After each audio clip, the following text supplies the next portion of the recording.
리더에게 가장 힘든 시기 언제일까요?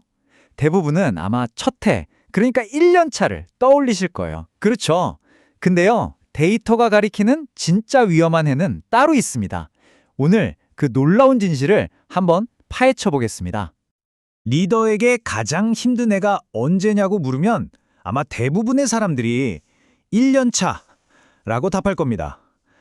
새로운 역할에 엄청난 압박감에 당연히 1년 차가 제일 힘들 거라고 생각하죠. 과연 그게 정말 사실일까요?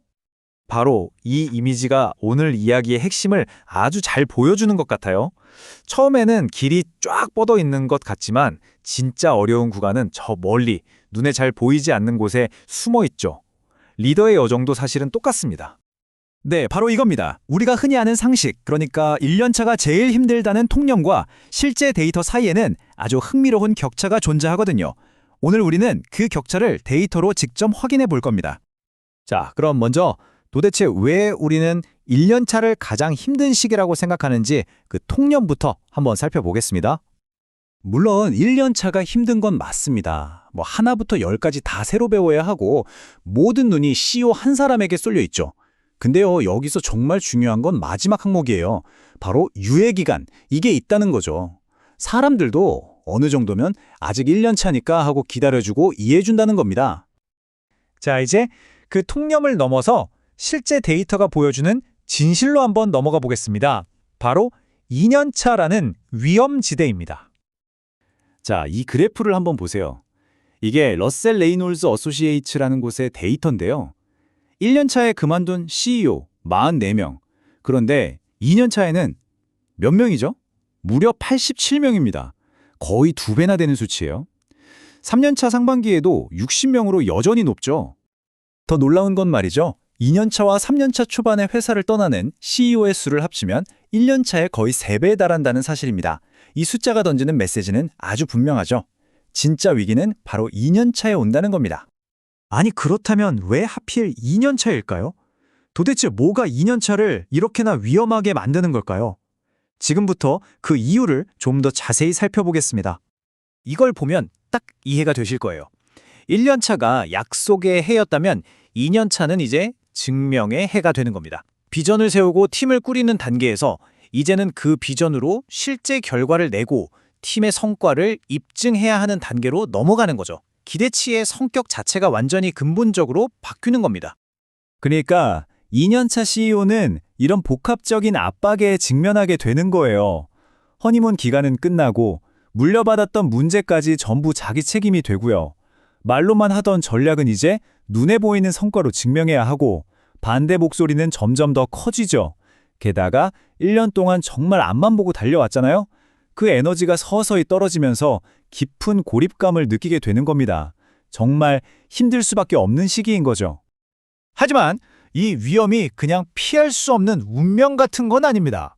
지금부터는 이 어려운 2년 차를 오히려 성공의 발판으로 만들 수 있는 구체적인 해결책, 일종의 생존 가이드를 알려드리겠습니다. 핵심은 이 5가지입니다. 첫째, 이사회와 기대치를 다시 조정해야 해요. 둘째, 성과가 아직 안 나오더라도 진행 상황을 계속해서 아주 주도적으로 알려야 합니다. 셋째, 경영진을 그냥 모아놓는 게 아니라 정말 하나의 팀으로 똘똘 뭉치게 만들어야 하고요. 넷째, 조직 전체의 에너지 레벨과 긴장감을 유지해야 합니다. 그리고 마지막으로 정말 중요한 건데요. 혼자 끙끙 앓지 말고 멘토나 조언자 같은 외부 지원 시스템을 적극적으로 만들어야 한다는 겁니다. 그리고 이 문제는 CEO 혼자만의 숙제가 절대로 아닙니다. 이사회 역시 아주 중요한 역할을 해야 하거든요. 바로 이 문장이 핵심입니다. 이사회는 감시와 지원의 균형을 맞춰야 한다. 그러니까 이사회는 단순히 CEO를 감시하고 평가하는 역할을 넘어서서 CEO가 이 힘든 시기를 잘 헤쳐나갈 수 있도록 적극적인 동명이 되어줘야 한다는 거죠. 구체적으로는 이런 것들이 필요합니다. 우선 이사회부터가 이제 1년차 말이니 기대치를 한번 재설정해야겠구나 하고 먼저 인지해야 해요. 그리고 분기별 실적 같은 단기적인 것만 보지 말고 인재나 문화처럼 장기적인 성과를 보여주는 선행 지표에 집중해야 합니다. 이때 이사들이 각자 다른 메시지를 던져서 CEO를 혼란스럽게 하면 절대 안 되고요. 무엇보다 CEO가 나 지금 너무 힘들다고 솔직하게 털어놓을 수 있는 그런 신뢰의 분위기를 만들어주는 게 정말 중요합니다. 자, 이제 결론입니다. 이 험난한 2년차를 우리는 어떻게 바라봐야 할까요? 이건 그냥 단순한 위기가 아닙니다.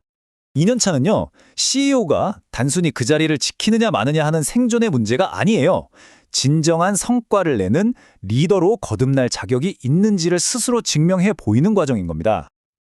그리고 이 시련을 성공적으로 극복해낸다면 그건 그냥 단기적인 성과에서 끝나는 게 아니라 앞으로의 장기적인 성공과 리더 자신의 유산을 만드는 아주 단단한 기반이 될 겁니다. 리더에게 2년차는 피할 수 없이 찾아옵니다. 그 시간이 여러분의 실패가 될 것인가요? 아니면 여러분을 한 단계 더 성장시키는 결정적인 순간이 될 것인가요? 오늘 저희가 함께 살펴본 내용이 그 답을 찾는 데 작은 힌트가 되었기를 바랍니다.